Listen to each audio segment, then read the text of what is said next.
Hello, everyone. So, till now, we've seen two uses of dimensional analysis. One was conversion of units, and the other was checking the dimensional consistency of formulae. Now, here's the third application of dimensional analysis. This is where we deduce relation among physical quantities. So, basically, we try to frame empirical formulae between different quantities. For example, let's say we know that force depends on some physical quantities, but we don't really know how it depends on all these physical quantities. In other words, if we want to find a relation between these quantities, force, mass, acceleration, and through experiments, we have established that okay, force changes when mass changes, or force changes when acceleration changes. That means we know at least this much that force somehow depends on mass. Now, whether it's directly proportional or whether it's inversely proportional, we don't really know yet. And similarly, we also know that force depends on another physical quantity called acceleration. Just this much of information is sufficient for us to find how force depends on mass and acceleration. So that's the third application of dimensional analysis, and we're going to see exactly how it helps us. Let's get started.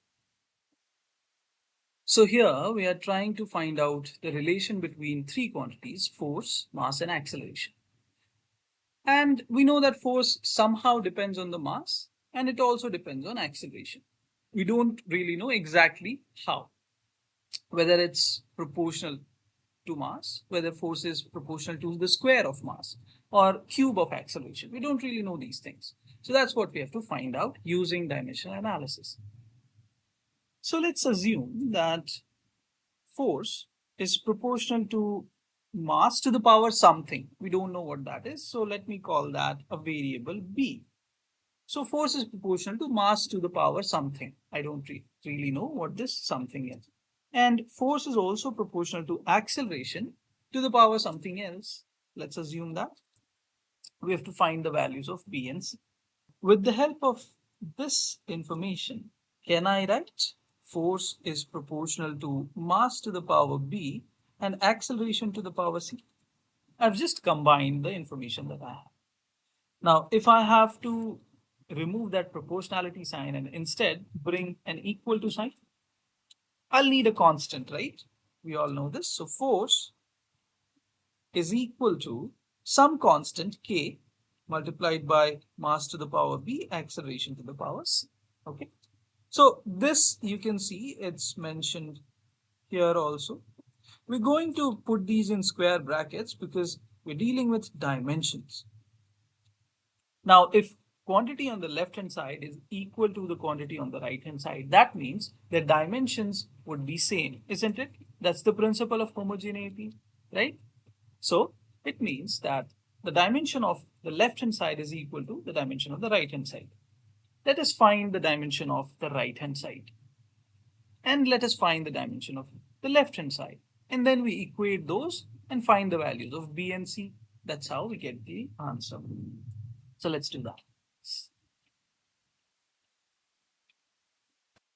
So we know at least this much, right? We know this much, that force is equal to k times m to the power b acceleration to the power c.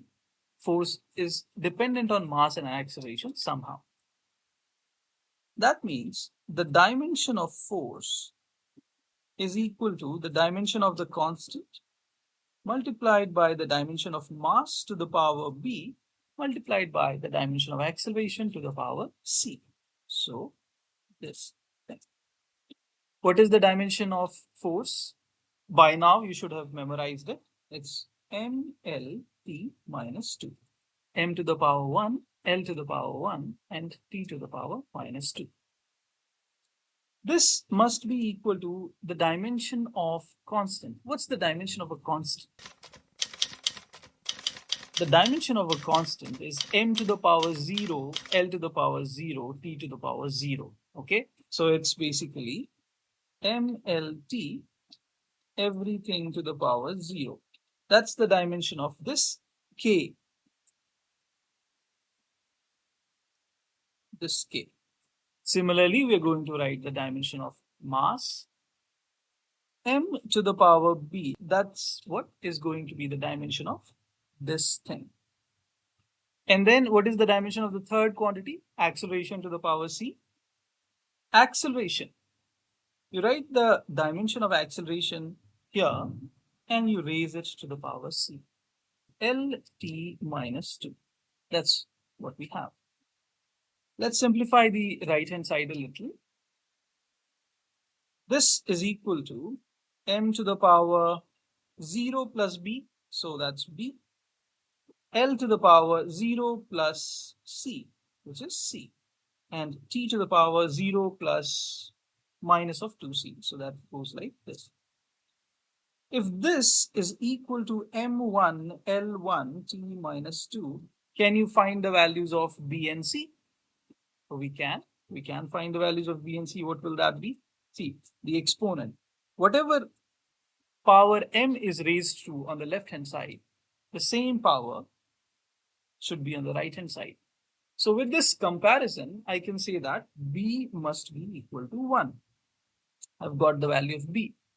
The same way, you compare the power of L and the power of L on both sides of the equal to sign. If you do that, you'll get c is also equal to 1. Whether we have found out the correct answer or not, you can verify it through the third comparison. When you compare the exponents, when you compare the power of t. So let's try to compare minus 2 with minus 2c. If you compare this, from here also you'll get c equal to 1. So that means, that says that this is correct. So is this. So the final formula that we get, given that we had found out the values of b and c, b was equal to 1, c was also equal to 1. So from here, we can say that force is equal to some constant k, m to the power b, acceleration to the power c. This becomes, we now substitute the values of b and c, k times m to the power 1, acceleration to the power 1, k times ma. So from this dimensional analysis, we are able to establish that force is some constant multiplied by mass into acceleration. If you remember Newton's laws, there Newton's second law helps us derive force equals mass into acceleration. Okay. When we learn about Newton's law, we'll see why or how this constant comes to be equal to 1. Anyway, so we're not able to get the final formula, exact final formula of physical quantities or exact relations between physical quantities. But we can at least get empirical relations between physical quantities. So that's the final usage of dimensional analysis. Let's try a few questions that have appeared in previous years.